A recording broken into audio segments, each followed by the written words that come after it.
Hey guys, what is going on? This is Wrestlelamia, back with another episode. The news never stops and neither does Wrestlelamia. Join us now as we look at the wildest news stories and rumors you need to know, including Kenny Omega explains why an AEW and WWE partnership can happen. Edge honors Mr. Brodie Lee on national TV. A wrestling couple split up. Matt Riddle responds to Undertaker's comments that today's wrestling is soft, and more.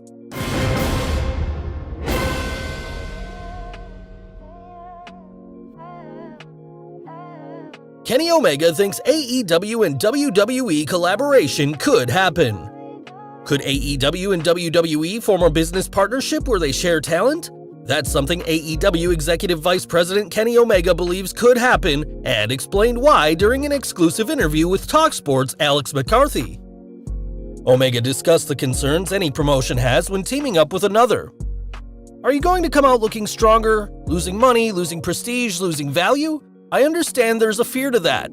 To me, I always feel that if the fans win, and even if your company wins via a fraction of a percent, look, that's a victory you never had going into an exchange or working with somebody else. Who cares if a company ends up looking better? Maybe they get a little bit of extra profit out of it. Maybe their 5% increase beat out your 2% increase. The current AEW World Heavyweight Champion thinks the collaboration can happen because he feels Triple H knows it's good for everyone. Omega recalled his past conversation with Triple H. At one point, Omega considered jumping to WWE, but eventually signed with AEW. When I did speak at length with Triple H, it really felt like he understood a lot of my thought process, and not only was I looking to unite and unify the world of professional wrestling and all of that, but he definitely got it.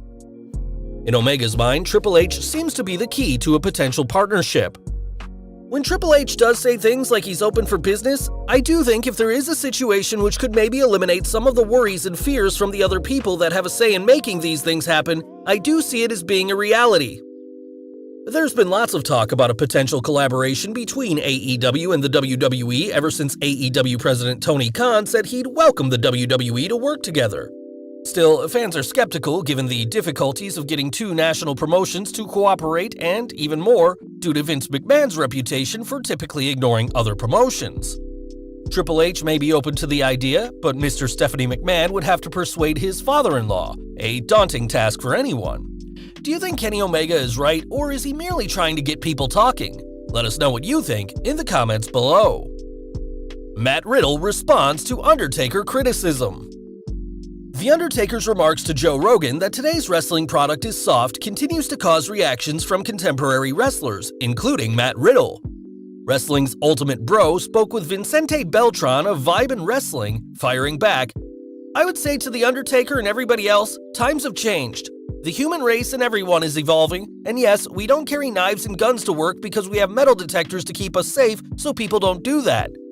We have a wellness policy where we're all getting tested regularly so we are safe and in our right state of mind." That wasn't all Riddle had to say. The former UFC fighter turned pro wrestler remarked, "I love my job. I show up to work and I'm a former professional UFC fighter that broke people's jaws on a steel cage, something that wasn't around when he was a young man. I bet if it was, he still wouldn't step up because it takes a different breath, so that's that. He shouldn't say certain things about the upcoming roster because we are real savages, not pretend ones, so he should watch out." That's not to say Riddle has no respect for the Phenom. But I still respect him. I don't think he wanted to be mean, I just think he thought his time was tougher, and I would say this, when he worked, times weren't tougher. They weren't smart either, and they were dumber. They abused certain things, they abused their bodies, and they are all paying the price for it. Today's wrestlers are smarter, who work smarter, and if they think they took more bumps, we don't work the same schedule you were working, and you can't say we are softer for that. Riddle makes some excellent points, but it bears mentioning that the schedule during Taker's heyday was much tougher, with wrestlers often working several weeks or longer before getting a day off. Wrestlers did not have the benefit of a wellness policy as it didn't exist, and training methods weren't as sophisticated as they are today. As for so-called savages who could compete in MMA, pro wrestling has always had a core of tough guys and women with extensive training in what could be considered combat sports today. Thus, it's difficult to say they couldn't hold up against people like Riddle in MMA.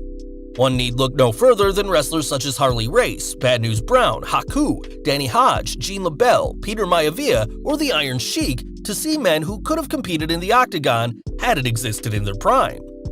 What do you think of Riddle's remarks? Be sure to let us know in the comments below. Edge pays tribute to Brodie Lee. The tributes to the late great Mr. Brodie Lee continue to pour in as members of his wrestling family show their love and respect for him.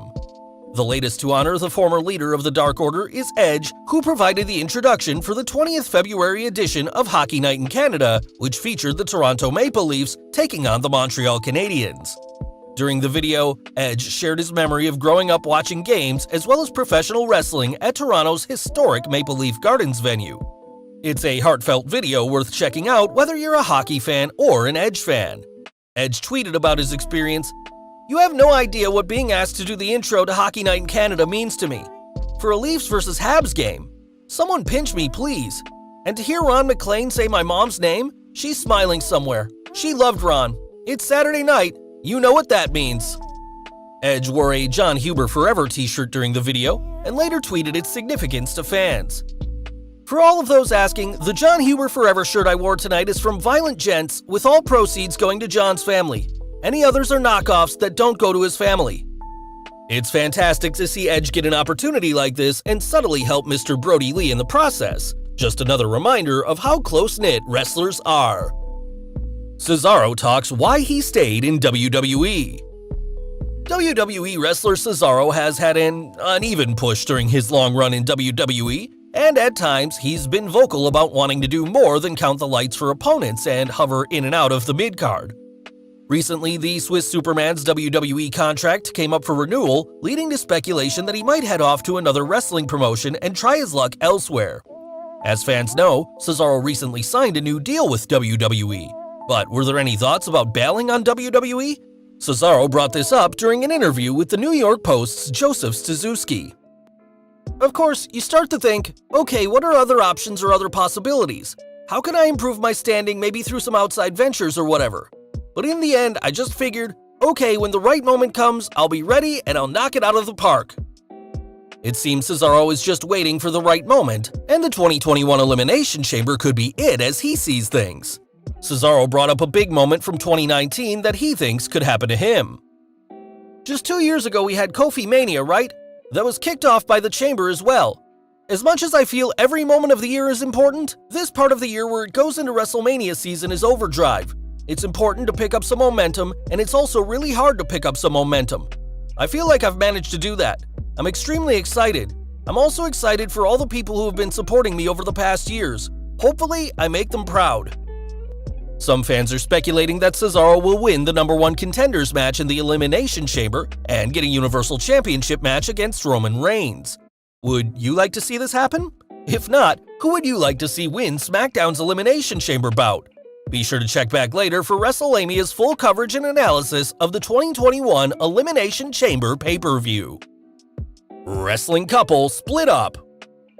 Last but not least, Wrestlelamia has been reporting on a number of feel-good stories involving wrestlers getting engaged and/or announcing the upcoming arrival of a new child. Unfortunately, it's not always wine and roses on the wrestling front, and now Bayley, aka Pamela Martinez, and Fiancé Aaron Solo are splitting up. Bayley's former fiancé, AEW wrestler Aaron Solo, tweeted the following message. "This has been an extremely difficult decision to make. Pam and I have come to the realization that we have a completely different idea of what we want our future to look like. Because of this, we feel that it would be in our best interest to call off our engagement and end our relationship. We have a lot of great memories together that we'll forever cherish. We've agreed to remain friends and will continue to support each other in our careers and lives. We ask that you please respect our privacy on this matter." Wrestlelamia will continue following this story for any future developments. Did you know that Bayley and Aaron were engaged?